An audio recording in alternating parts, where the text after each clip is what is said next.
PMC Telugu channel ప్రేక్షకులందరికీ నమస్కారం. ఆత్మ ప్రమాణం. ఈరోజు మనం శాకాహారం గురించి చర్చిస్తున్నాం. మనందరికీ తెలుసు, భగవంతుడు మనని శాకాహారిగా సృష్టించారు. మన యొక్క అవయవ నిర్మాణము, దంతాలు, తర్వాత నోరు, నమిలే విధానం ఇవన్నీ శాకాహారానికి అనుకూలంగా ఉన్నాయి. కానీ మానవుడు ఎప్పుడైతే ఒక జంతువులోని మనిషిగా మెదడు ఇంప్రూవ్మెంట్ అవుతున్నప్పుడు పండ్లు ఫలాలు తినే అతను మెదడుగా వ్యవసాయానికి చేయడం మొదలుపెట్టాడు. అప్పుడు వ్యవసాయం చేస్తూ కూడా అతను మామూలుగా కూరగాయలు, ఆకుకూరలు, పండ్లు ఫలాలు తినడమే అతను ప్రధాన ఆహారంగా ఉండేది. కానీ ఎప్పుడైతే స్టోన్ ఏజ్లో బాణాలు అంటే రాళ్లతోటి బాణాలు, తర్వాత పదునైన ఆయుధాలని తయారు చేయడం మొదలుపెట్టాడో వాటితోటి పక్షుల్ని, జంతువుల్ని వేటాడడం మొదలుపెట్టాడు. వేటాడిన తర్వాత వాటి మాంసం యొక్క రుచి మరిగి మెల్లమెల్లగా శాకాహారం నుంచి మాంసాహారిగా మారాడు. కానీ మనము బాడీ కాన్స్టిట్యూషన్ చూస్తే ఒక సింహం కానీ, ఒక పిల్లి కానీ, ఒక నక్క కానీ వాటికి కూరదంతాలు ఉంటాయి. ఆ కూరదంతాలతోటి జంతువుని చీల్చి తర్వాత నమిలి మింగడానికి వీలుంటుంది. కానీ మనిషికి అలాంటి కూరదంతాలు లేవు. కాబట్టి అతను శాకాహారిగానే ఉండాలి అని భగవంతుని కోరిక అన్నమాట. తర్వాత జఠరరసాలు, కెమికల్స్ ఏవైతే ప్రొడ్యూస్ చేస్తాయో అవి మాంసాహార జంతువుల్లో అవి వేరే విధంగా ఉంటాయి, మనకు వేరే విధంగా ఉంటాయి. సో ఎందుకోసం మనం ఇప్పుడు ఈ శాకాహారం గురించి మనం చర్చించుకుంటున్నాం. శాకాహారం ఎందుకు మంచిదో మీ అందరికీ తెలియజెప్పడానికి ఏంటంటే, మనం సాత్విక ఆహారము, రాజసిక ఆహారము, తామసిక ఆహారం అని 3 రకాల ఆహారాలు ఉంటాయని మనం ఈవెన్ ఉపనిషత్తులో కానీ భగవద్గీతలో కానీ దీని గురించి చెప్పడం జరిగింది. సాత్విక ఆహారం అంటే శుద్ధ శాకాహారం. అది మనసుని సత్వగుణంతో ఉంచుతుంది, మనసుని ప్రశాంతంగా ఉంచుతుంది, మనసుని ఆందోళనలు లేకుండా ఉంచుతుంది. అలా కాకుండా రాజసము కానీ ఆహారంలో మాంసం ఇవన్నీ ఉంటాయి.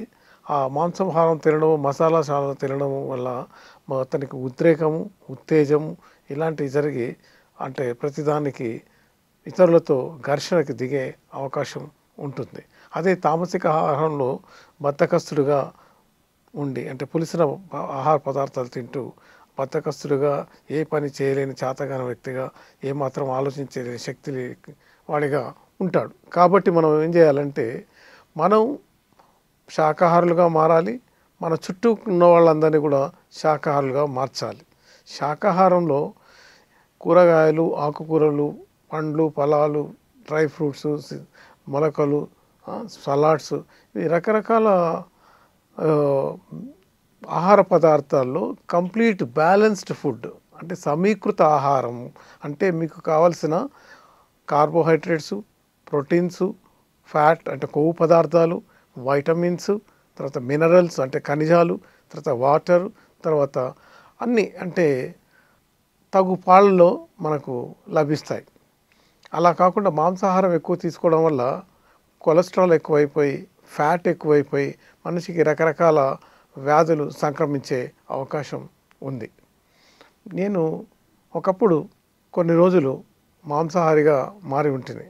కానీ దానివల్ల మనకు ఏమాత్రం ప్రయోజనం లేదని తెలుసుకొని నేను మళ్ళీ శాకాహారంలో మారిపోయాను. నేను నా 66 సంవత్సరాల జీవితంలో ఒక 10 నుంచి 12 సంవత్సరాల వరకు కొంత మాంసాహారం తీసుకుని మిగతా సమయం మొత్తం కూడా నేను శాకాహారిగానే ఉన్నాను. తర్వాత మా కుటుంబంలో ఉన్న వాళ్ళని కూడా శాకాహారానికి మార్చడానికి ప్రయత్నం చేస్తున్నాను. కొంత ఫలితాలు కూడా ఉన్నాయి. ఇప్పుడు మీ అందరికీ తెలుసు, కరోనా వ్యాధి వచ్చినప్పుడు ఈ కరోనా వ్యాధి ఏ విధంగా వచ్చింది అంటే గబ్బిలాల మాంసం అవి అంటుకొని ఆ సూక్ష్మజీవులు చైనా నుంచి ఇతర దేశాలకి వ్యాపించింది. కరోనాలో ఎన్నో లక్షల మంది వ్యాధికి గురయ్యారు, ఎంతో లక్షల మంది చనిపోయారు.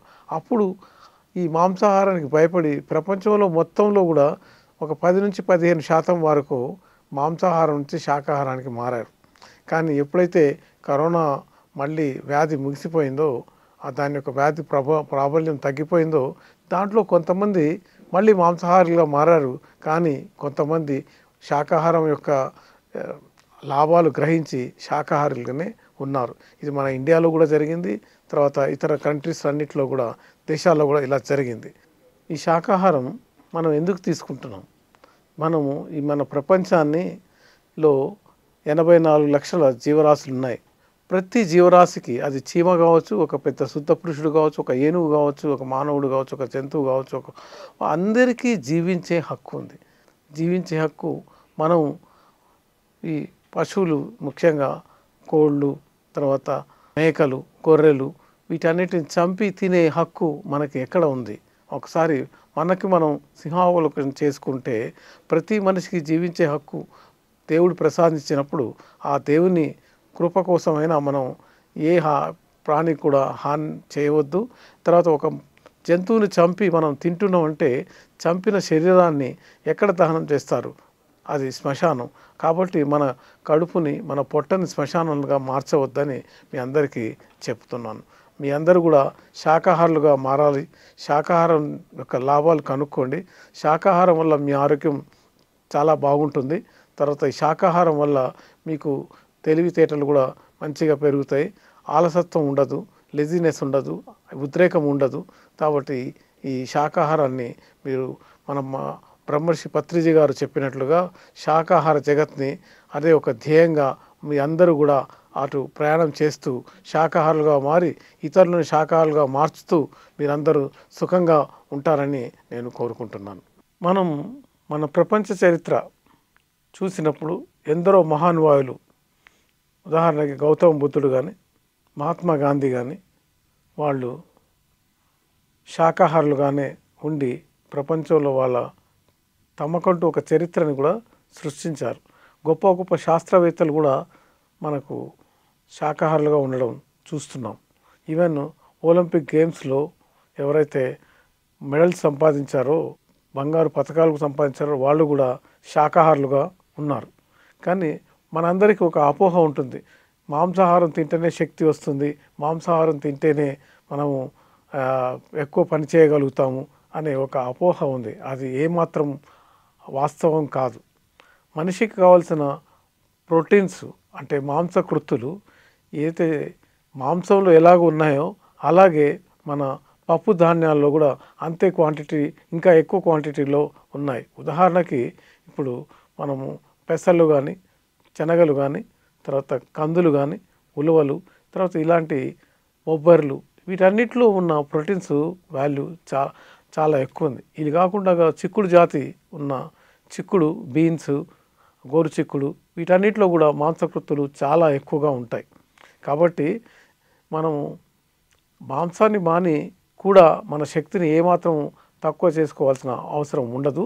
ఈ మాంసకృత్తులు కలిగిన కూరగాయలను తినడం వల్ల మనం దాన్ని భర్తీ చేసుకోవచ్చు. కానీ ఇంకా మాంసం తినడం వల్ల అదనంగా మనకు వచ్చే మన శారీరక రోగాలు, తర్వాత ఓబెసిటీ అంటే ఊబకాయము, తర్వాత ఫ్యాటీనెస్, తర్వాత ఈ కండరాలు పెరిగి శ్వాసకు సంబంధించిన రుగ్మతలు అంటే ఉబ్బసము, ఆయాసము ఇలాంటివి వస్తాయి. ఎందుకోసం అంటే మనం లైఫ్ స్టైల్ డిసీజ్ జీవనశైలి విధానంలో మనం ఎక్కువ పని చేయకుండా ఏదో కంప్యూటర్ దగ్గర ముందు పని చేయడం కానీ, లేకుంటే కూర్చొని పని చేయడం కానీ, ఇలా చేయడం వల్ల మనకు జీవనశైలి విధానం మారిపోయి మనకు కావలసిన శక్తి ఏదైతే ప్రోటీన్స్ కానీ, తర్వాత కార్బోహైడ్రేట్స్ కానీ, ఫ్యాట్స్ కానీ, వాటి యొక్క పరిమాణం తగ్గింది. కానీ మనము రుచి కోసం, తర్వాత మాంసాహారం యొక్క ఇంట్రెస్ట్ మీద చాలా ఎక్కువ తినడం వల్ల అది ఫ్యాట్గా మారి, తర్వాత ఆ ఫ్యాటు మెల్లమెల్లగా మనకి కాళ్ళల్లో, తొడల దగ్గర, తర్వాత భుజాల్లో వచ్చి ఆ తర్వాత ఉదరంలోకి వెళ్ళి ఊబకాయంగా పెరిగి మనిషి యొక్క శ్వాసక్రియలు తీసుకోవడం కష్టమవుతుంది, నడవడం కష్టమవుతుంది. సంఘంలో అతని మీద ఒక ఊబకాయం ముద్ర పడిపోతుంది.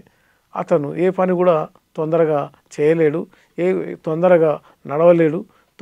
తర్వాత అతన్ని సంఘంలో ఒక రోగ వ్యక్తిగా గుర్తిస్తారు. అందుకనే మనిషి అందంగా, ఆనందంగా, ఆహ్లాదంగా, ఆరోగ్యంగా ఉండాలంటే శాకాహారిగానే ఉండాల్సి వస్తుంది. ఎందుకంటే శాకాహారి ఎప్పుడైనా తను మితంగా భోజనం చేస్తాడు. శాకాహారంలో ఏంటి అంటే మనకు రకరకాల కూరగాయలు ఉన్నా కూడా తనకు కావలసినవి తీసుకుంటూ మితమైన భోజనం చేస్తూ తాత్విక ఆహారము, సమీకృత ఆహారము తీసుకోవడం వల్ల మనిషి ఎల్లప్పుడూ ఆరోగ్యంగా ఉంటాడు. మాంసాహారంతో ఇంకొక చెడు ఫలితాలు ఏంటంటే మాంసాహారంలో మనము ఒక జీవిస్తూ ఉన్న జంతువుని ఎంతో బాధ కలిగిస్తూ దాన్ని చంపుతాం. అది ఎంత పద్ధతి అంటే ఇప్పుడు హలాల్ పద్ధతి కానీ తర్వాత జట్కా అంటారు. దాంట్లో అది ఆ జంతువు అంటే అది కోడి కావచ్చు, తర్వాత గొర్రె కావచ్చు, మేక కావచ్చు, దానికి తెలిసిపోతుంది. ఆవు కావచ్చు, లేకుంటే దానికి తెలిసిపోతే తనను బలి చేస్తున్నారు, లేకుంటే మనను చంపుతున్నారని. ఎప్పుడైతే ఆ ట్రోమాలోకి వెళ్తుందో ఆ భయపు సంబంధించిన హార్మోన్స్ దాంట్లో డెవలప్ అవుతాయి. ఆ హార్మోన్స్ డెవలప్ అయిపోయి ఎప్పుడైతే దాన్ని చంపినప్పుడు ఆ హార్మోన్స్ ట్రాన్స్ఫర్ ఆ డెడ్ బాడీలోకి వచ్చి దాన్ని భుజించడం వల్ల మనకు వస్తాయి. సో అవి వచ్చి మనకు రోగాన్ని సంక్రమిస్తాయి. తర్వాత కొంతమంది మీరు ముఖ్యంగా గ్రామాల్లో తర్వాత చిన్న చిన్న పట్టణాల్లో బలులు ఇవ్వడం అనేది ఒక ఆచారంగా ఉంటుంది. దుర్గమ్మ బలి అని, తర్వాత వాంకాలమ్మ బలి అని, కాళీకి బలి అని, తర్వాత కాళీ మాత కానీ, శక్తి అని, తర్వాత గ్రామ దేవతలని వాళ్ళు ఆ పేరు చెప్పుకొని కోళ్ళని తర్వాత మేకల్ని కోసి వాటిని భుజిస్తారు. అంటే దీని వెనక ఏంటంటే వాళ్ళు ఒక మేళాలాగా తమ ఉత్సవంగా దేవి పేరు మీద ఉత్సవం చేసుకుంటూ మాంసాహారాన్ని భుజించాలని, మద్యపానం సేవించాలని ఇలాంటి వాటిని ఏర్పరచుకున్నారు. కానీ ఏ దేవి కానీ ఏ దేవుడు కానీ తనకు మాంసాహారం కానీ ప్రసాదంగా లేదా బలి ఇవ్వమని కూడా ఎప్పుడు ఎక్కడ కోరలేదు. అలా ఏ శాస్త్రంలో కూడా చెప్పలేదు. కానీ మనిషి తన అవసరాల కోసం, తన ఆనందం కోసం, తన ఎంజాయ్మెంట్ కోసం ఇలాంటి దేవుడి పేరు చెప్పుకొని బలిని కొనసాగిస్తున్నాడు. కాబట్టి మనకు గవర్నమెంట్ ఆఫ్ ఇండియా కానీ, మన ఆంధ్రప్రదేశ్ తెలుగు రాష్ట్ర తెలంగాణలో కానీ జంతు బలులు నిషేధంగా చట్టంలో రూపొందించినాయి. కానీ ఏంటంటే కొన్ని మారుమూల ప్రాంతాలలో కానీ కొన్ని చోట్ల జంతు బలి చేసినా ఎవరు కంప్లైంట్ చేయరు. కాబట్టి అది ఇంకా నిరవటంగా జరుగుతుంది. కాబట్టి మనమంతా కూడా మన పరిసరాల్లో ఎవరైనా జంతు బలి ఇవ్వడానికి కానీ ఎవరైనా మాంసాహారంగా ఉంటే వాళ్ళని నచ్చజెప్పి వాళ్ళని శాకాహారులుగా మార్చే బాధ్యత ప్రతి పిరమిడ్ మాస్టర్ దగ్గర ఉంది. ఎందుకంటే మన బ్రహ్మర్షి పత్రిజీ గారి ఆశయం ఏంటంటే శాకాహార జత్ అహింసా జగత్. అంటే మనం ఏ ప్రాణిని కూడా హింసించవద్దు, తర్వాత ఏ ప్రాణిని కూడా బలి తీసుకోవద్దు, ఏ ప్రాణిని కూడా మనం మాంసాహారంలా మార్చి తినవద్దు. అదే మన బ్రహ్మర్షి పత్రిజీ గారి ఆశయము, సంకల్పము, కళ. వాటిని మనం ఎప్పుడు సదా గుర్తుంచుకొని మనం దాన్ని అమలు చేయడానికి కోసం మన వంతు కర్తవ్యాన్ని ఎప్పుడు సదా ఆ దిశలో ప్రయాణం చేస్తూ ఉండాలని నేను మీ అందరినీ కోరుకుంటున్నాను. ఈ తర్వాత ఇప్పుడు మనం ఇంకా ఒకటి చర్చించాల్సిన అవసరం ఏంటంటే మనము పత్రిజీ గారు మొదటి నుంచి శాకాహార ర్యాలీలు నిర్వహించాలని ప్రతి వాడల ఊరిలో గ్రామాల్లో నగరాల్లో ప్రతి చోట కూడా ఈ శాకాహార ర్యాలీని ప్రోత్సహిస్తూ వచ్చారు. అందుకని నేను చెప్పేది ఏంటంటే మనం కూడా ఒక 10 మంది 20 మంది కలిసి మనం ఒక పిరమిడ్ మాస్టర్లు ఆదివారం నెలకు ఒక ఆదివారము లేకుంటే 2-3 నెలలకు ఒక ఆదివారము చెంచుకొని శాకాహార ర్యాలీలు తమ వీధుల్లో, తమ వాడలలో, తమ పట్టణాల్లో, తమ కార్పొరేషన్స్లో, తమ సర్కిల్స్లో చేస్తూ ప్రజలని జాగృతి చేయించాలి. శాకాహారం గురించి అవగతం చేయించాలి. మాంసాహారం వల్ల జరిగే నష్టాల గురించి వాళ్ళకి తెలియజెప్పాలి. చెప్పి వాళ్ళని మాంసాహారం నుంచి శాకాహారం దిశకి మార్చుతూ ఉండాలి. ఈ శాకాహార ర్యాలీలు కూడా ఎన్నో చేస్తూ ఉన్నాం మనం పిరమిడ్ మాస్టర్లు. దానివల్ల చాలామంది ప్రజల్లో అవగాహన వచ్చింది. కొంతమంది ప్రజల్లో మార్పు కూడా వచ్చింది. మార్పు కూడా వచ్చి వాళ్ళు శాకాహారులుగా మారుతూ ఉన్నారు. అయినా కూడా ఇప్పుడు కూడా మనం ఈ భారతదేశం కానీ ప్రపంచం యొక్క జనాభాని మనం విశ్లేషించి చూస్తే 25-30% వరకు మాత్రమే శాకాహారులుగా ఉన్నారు. తర్వాత 50-60% వరకు మాంసాహారులుగా ఉన్నారు. కాబట్టి ఈ సంఖ్యను ఈ శాతాన్ని మనం 100% మనం పెంచడానికి మనం కావలసిన సదుపాయాలు, కావలసిన ఉపాయాలు, కావలసిన ప్రణాళికలు, కావలసిన ప్రోత్సాహకాలు చేస్తూ మనము నిరంతరం ఈ దిశలో ప్రయాణం చేస్తూ ఉండాలి. మాంసాహారం అంటే అది ఎంతో రుచికరంగా ఉంటుందని, శాకాహారం అయితే రుచి లేకుండా ఉంటుందని ఒక పిల్లలకి మనం చిన్నప్పటి నుంచే అలాంటి అపోహను కల్పిస్తాం. కాబట్టి వాళ్ళు కూడా పెద్ద అయిన తర్వాత వాళ్ళు మాంసాహారానికి ముందే ఆకర్షితులైపోయి శాకాహారానికి దూరంగా ఉంటారు. కాబట్టి మనం ఏంటంటే శాకాహారాన్ని మాంసాహారం కంటే మంచిగా కూడా వండవచ్చు. ఉదాహరణకి పనస కూర ఉంది, పనస బిర్యానీ ఉంది, అది మాంసం కంటే ఎక్కువ రుచికరంగా వండవచ్చు. చిక్కుడుగాయలు ఉన్నాయి, తర్వాత బెండకాయలు, ఇలాంటి ఎన్నో ఈ సోయాబీన్స్ తోటి రకరకాల కూరగాయలతో మనము అదే రకమైన రుచిని తీసుకురాగలుగుతాము. కానీ మనము ఏంటంటే మనకున్న ఒక అపోహ వలన, ఒక ఫోబియా వలన మాంసాహారమే చాలా టేస్టీగా ఉంటుంది, మాంసాహారం తినడం వల్లనే శక్తి వస్తుంది, మాంసాహారం వల్లనే ఉత్తేజంగా ఉంటాం, మాంసాహారం వల్లనే ఏ పనైనా చేయగలుగుతాం అనే ఒక అపోహతోటి మనము కొంతమంది ఏం చేస్తారంటే వాళ్ళే మాంసాహారులు కాకుండా శాకాహారుని మాంసాహారులుగా మార్చడానికి ప్రయత్నం చేస్తూ ఉంటారు. కాబట్టి మనం వాళ్ళందరినీ నచ్చజెప్పి వాళ్ళని కూడా మనం శాకాహారులుగా మార్చాలి. ఎవరైతే శాకాహారిగా ఉన్నాడో అతన్ని మాంసాహారిగా మారకుండా మనం ప్రయత్నం చేస్తూ ఉండాలి. ఒక కుటుంబంలో తల్లి శాకాహారి అయితే ఆటోమేటిక్గా తండ్రి, కూతుళ్ళు, కొడుకులు కూడా శాకాహారులుగా ఉంటారు. కాబట్టి మనం మొదటి దృష్టి మన ఇంట్లో ఉన్న తల్లి లేకుంటే ఇంట్లో ఉన్న పెద్ద ఎవరైతే ఉన్నారో వాళ్ళని మనం టార్గెట్గా తీసుకొని మనం వాళ్ళని ముందు శాకాహారులుగా మారిస్తే వాళ్ళు తమ తమ ఇళ్లలో ఉన్న కుటుంబ సభ్యులందరినీ కూడా శాకాహారులుగా మారుస్తారు. ఈ శాకాహారం అనేది ఒక ఉద్యమంగా మనము తీసుకెళ్తున్నాం. దీంట్లో ప్రతి పిరమిడ్ మాస్టర్ కూడా ఎంతో శ్రమిస్తూ ఈ శాకాహార జగత్తుని మనము నిర్ణయాత్మకంగా అమల్లోకి వచ్చేటట్లు ఈ పత్రిజీ గారి కళను సాకారం చేసేటట్లు అందరం కృషి చేస్తున్నాం. ఇప్పుడు నేను అమెరికా 3-4 సార్లు వెళ్ళడం జరిగింది మా అబ్బాయి ఉంటే. అక్కడ కూడా నేను కొన్ని హోటల్స్లలో శాకాహార హోటల్సే ఉన్నాయి.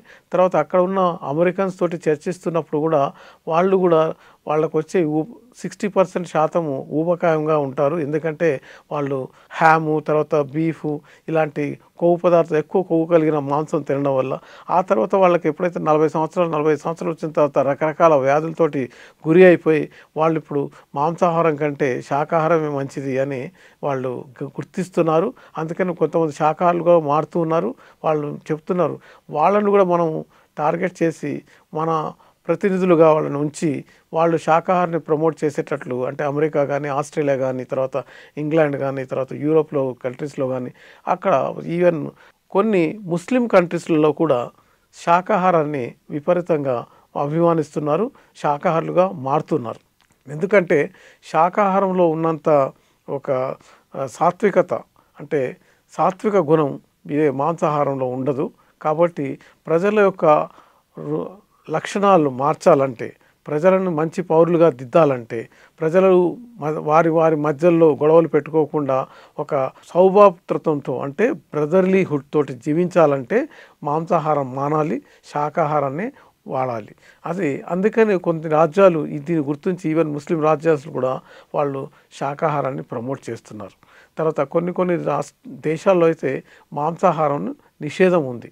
అంటే ఆ మొత్తం పూర్తి దేశంలో కూడా మాంసాహారాన్ని ఎవరు తినడానికి వీల్లేదు.